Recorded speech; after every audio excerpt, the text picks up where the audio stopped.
All right, Kenman here, and today is some bonus footage time.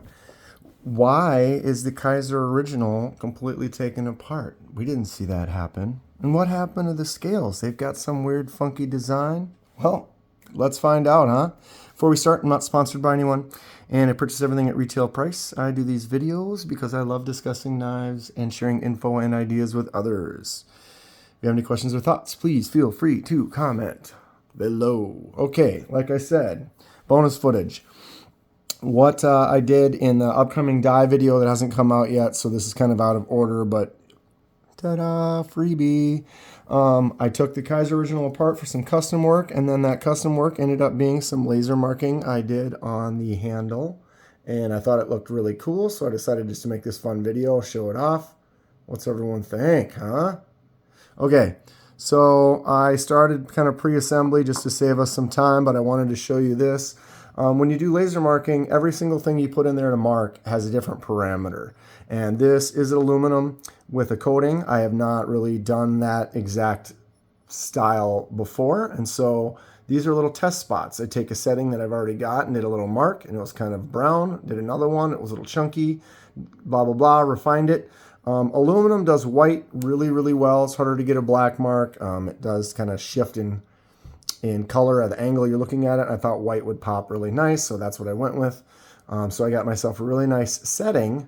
You basically change the power and the speed and some different parts of what the laser does, and come up with this nice removal and got this cool pattern. And now we're going to put her back together, and it's fun. If you like seeing weird, fun customizing things, you are in the right place.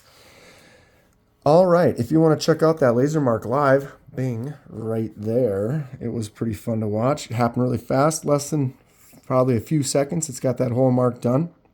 Okay, I kind of started putting this back together. Like I said, it's a button lock, and button locks can be tricky. This one had a lot of little working parts.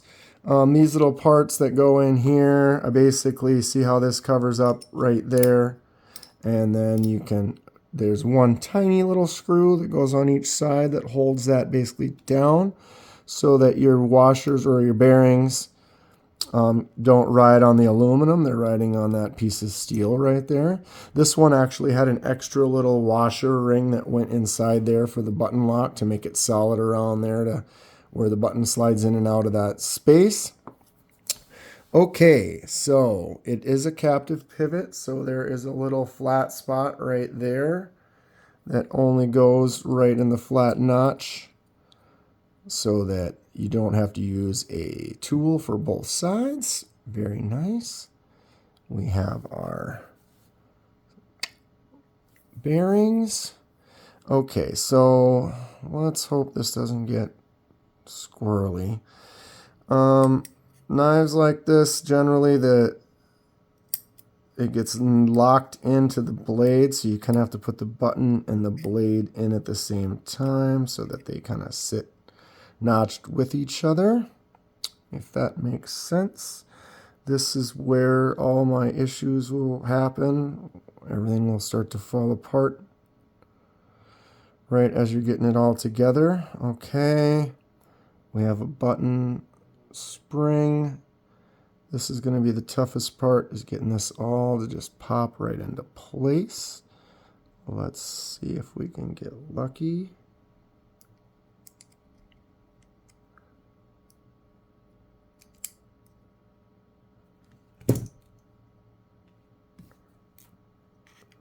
And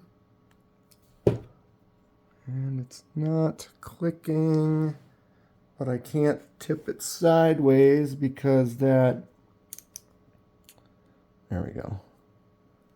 The back spacer will always be the one that will fall out. That little spacer that stops the blade loves to not be in the right place, and then generally you tip sideways to see if you're lined up, and then it plops out, falls down, and then because it's not in there, now you have to fully take the top piece off again and try to get it aligned. It's a pain. And button locks are tough, but they're fun. So this is a T6. Everything on this knife is T6s except for the pivot was a T8. Not the worst thing in the world, but you got to be careful with the 6s. They can strip really, really easy. If you get one little where you're not twisting or pushing and it bumps, you might have just ruined the threads or the bit. Okay, you got to be careful when you're putting a knife back together. Kind of keep it centered. Oh, wait. I was going to say I got to put the left side pocket clip, but this one doesn't have that option, unfortunately. I am a lefty. But that does not always prevent me or stop me from purchasing a knife just because it does not have a left-handed option, especially when it's like a budget knife. Like this one was not too expensive. So, and sometimes I carry multiple knives, and if you're carrying multiples, you put one in your right pocket, one in your left pocket. So sometimes you need one that has a right side pocket clip or a left side pocket clip. But I will still complain in a situation like this.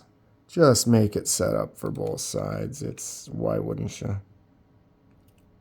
That is, okay, there. I was like, that feels like that should have been tight already.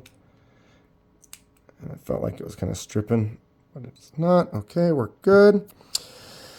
So, try to make sure we get this blade centered. I'm going to crank the blade down tight, which often puts it a little bit that way. I'm going to crank everything else down nice and tight. And then we'll go and loosen the blade up a little bit, try to get it right back to center. Get these all tight down. 6s on these body screws are make you a little nervous. Okay, I think that is all of them. I'm going to check the pocket clip one more time. Okay, we are looking good. Go ahead and loosen this up just a little. Looks like that blade is centered. Boom, boom. All right, we are good. Yep, sweet, fantastic. All right, this is a little bonus little video today, just a little fun freebie. Let's go ahead and wipe this blade off. A little more custom work on the Dan Kenman channel. Breathe on there, you smell it. All right, we have the Kizer original button lock. I'm gonna just fidget with it for a second here. That blade is solid. Button works good. Opens and closes. Flicks out nice. This is a great knife. It's a little small for me personally. They do sell a larger version. I'm probably going to order that. Great knife. Great little button lock. Okay. What's everyone think of the laser mark custom on this? I dig it.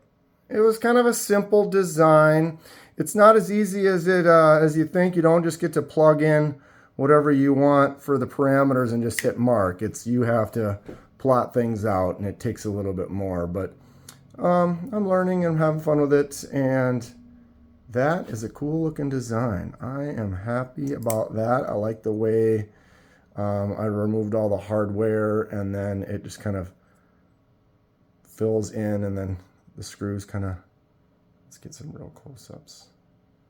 Comment below what your thoughts are. And it's got a nice contoured edge so that basically I didn't have to make the laser mark hit an exact spot. So I was able to get a little lazy. This is a little lower.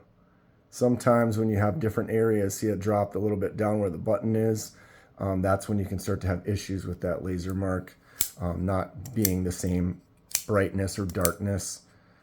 Because it's not at the same height. You need to make sure that everything that it's marking is at the same level, or you need to adjust it for different levels. I did one on, I suppose I can show you real quick, a little hijack on my pyrite. See how it's one mark all the way across. But what I did is I covered this and I did that one, and then I covered this and I did that one, so that that height change, I was able to mark this at that height, change the height of the laser, then mark that one, so that I was able to get that nice uniform look. But in this case, I was just able to just go boom and make it all in one big swipe. Looking for a flipper tab. Not there. Yeah, Kizer original, smaller knife, very smooth, very clean.